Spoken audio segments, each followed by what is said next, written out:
इस सफर पर निकलते हैं जो हमें वक्त की शुरुआत में ले जाएगा। हम सब कहां से आए, ये सब कैसे शुरू हुआ? आज हम ब्रह्मांड की इसी कहानी को समझने की कोशिश करेंगे। सोचिए, हजारों साल पहले ऋग्वेद में ये सवाल पूछा गया था। इससे पता चलता है कि हम इंसान शुरू से ही अपनी जड़ों को, इस सृष्टि की शुरुआत को जानने के लिए कितने उत्सुक रहे हैं। और आज विज्ञान हमें इन्हीं पुराने सवालों के जवाब देने का एक नया नजरिया देता है। तो कहानी की शुरुआत करते हैं पहले अध्याय से, एक ऐसे दौर से जो समय के शुरू होने से भी पहले था। एक ऐसी हालत जिसे वैज्ञानिक सिंगुलैरिटी या एकात्मकता की अवस्था कहते हैं। जरा कल्पना करने की कोशिश कीजिए। आज ब्रह्मांड में जो कुछ भी मौजूद है, हर एक तारा, हर ग्रह, यहां तक कि हम और आप भी, सब कुछ एक सुई की नोक से भी कहीं ज्यादा छोटे बिंदु में बंद था। ये इतना घना, इतना सघन था कि फिजिक्स के हमारे नियम भी वहां पर काम करना बंद कर देते थे। मतलब सोचकर ही थोड़ा अजीब लगता है ना? उस वक्त समय जैसी कोई चीज नहीं थी, क्योंकि आगे बढ़ने के लिए कोई जगह ही नहीं थी। कोई ऊपर नीचे दाएं बाएं कुछ नहीं था। जब स्पेस यानी अंतरिक्ष ही नहीं था, तो फिर पदार्थ और ऊर्जा का तो सवाल ही नहीं उठता। उस छोटे से बिंदु के अंदर तापमान और घनत्व इतने ज्यादा थे कि हम सोच भी नहीं सकते, सच में अनंत।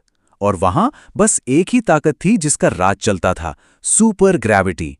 एक ऐसा जबरदस्त खिंचाव जो हर चीज को एक दूसरे में जकड़े हुए था। और फिर अचानक एक ही पल में सब कुछ बदल गया। यही वो पल था जिसे हम सब महाविस्फोट या द बिग बैंग के नाम से जानते हैं। ये बात है आज से लगभग 13.8 अरब साल पहले की। बस उसी एक लम्हे में हमारे ब्रह्मांड ने जन्म लिया, और उसी पल के साथ समय ने भी चलना शुरू कर दिया। पर यहां सबसे बड़ा सवाल तो ये उठता है कि आखिर ये महाविस्फोट हुआ क्यों? उस अनंत घनत्व वाले बिंदु में ऐसा भी क्या हुआ कि वो फट पड़ा? सच कहूं तो इसका पक्का जवाब किसी के पास नहीं है। ये आज भी विज्ञान के सबसे बड़े रहस्यों में से एक है। वैज्ञानिकों का जो सबसे करीबी अंदाजा है वो है क्वांटम फ्लक्चुएशन, मतलब बहुत ही छोटे परमाणविक स्तर पर ऊर्जा में हुई एक जरा सी हलचल। लेकिन जैसा मैंने कहा, यह सिर्फ एक थ्योरी है। असली वजह क्या थी, ये अब भी एक पहेली है। तो बिग बैंग के ठीक बाद ब्रह्मांड बस शुद्ध ऊर्जा का एक, कह सकते हैं, धधकता हुआ समंदर था। चलिए अब देखते हैं कि इस ऊर्जा से पदार्थ के पहले कण और फिर पहले परमाणु कैसे बने। विस्फोट के बाद जो हुआ ना, वो हमारी सोच से भी कहीं ज्यादा तेज था। एक सेकंड के अरबों खरबों हिस्से में ब्रह्मांड एक छोटे से बिंदु से बढ़कर बहुत विशाल हो गया। और जैसे जैसे ये फैला, ये ठंडा होने लगा। एक सेकंड के अंदर ही पदार्थ के सबसे पहले कण बन चुके थे, क्वार्क, और फिर उनसे बने प्रोटॉन और न्यूट्रॉन। और बस यहीं से पदार्थ के बनने की कहानी शुरू हुई। इन कणों ने आपस में जुड़कर ब्रह्मांड के सबसे पहले परमाणु को बनाया, और वो था हाइड्रोजन। जी हाँ, ये वही हाइड्रोजन है जो आज हमारे सूरज और आसमान के अनगिनत तारों को रोशन करता है। हाइड्रोजन के बाद नंबर आया हीलियम का। और देखिए, कमाल की बात यह है कि 13.8 अरब साल गुजर जाने के बाद भी आज भी ब्रह्मांड में सबसे ज्यादा यही दो तत्व पाए जाते हैं। हर तारा, हर गैलेक्सी अपनी कहानी इन्हीं दो से शुरू करती है। तो अब पूरे ब्रह्मांड में हाइड्रोजन और हीलियम के बड़े बड़े बादल तैर रहे थे। लेकिन सवाल यह है कि सिर्फ इन दो गैसों से ये तारे, ये आकाशगंगाएं, ये ग्रह और फिर हम सब कैसे बने? इस सवाल का जवाब हमें मिलता है नेबुला में। नेबुला कुछ और नहीं बल्कि गैस और धूल के अरबों किलोमीटर में फैले हुए बादल होते हैं। इन्हें तारों की नर्सरी भी कहा जा सकता है, क्योंकि यहीं पर नए तारे और हमारे सौरमंडल जैसे सिस्टम जन्म लेते हैं। सारी कहानी शुरू होती है गुरुत्वाकर्षण यानी ग्रेविटी से। ग्रेविटी ने इन विशाल बादलों को धीरे धीरे अपनी तरफ खींचना शुरू किया। जैसे जैसे ये बादल सिकुड़ता गया, इसकी घूमने की रफ्तार तेज होती गई। ठीक वैसे ही जैसे कोई आइस स्केटर जब अपने हाथ करीब लाता है तो तेजी से घूमने लगता है ना। बिल्कुल बीच में इतना दबाव और गर्मी पैदा हुई कि एक तारे यानी हमारे सूरज ने जन्म लिया, और जो बचा कुचा मलबा बाहर की तरफ था उससे हमारे ग्रह बन गए। और बिल्कुल इसी तरह आज से करीब 4.6 अरब साल पहले हमारे अपने सौरमंडल ने जन्म लिया।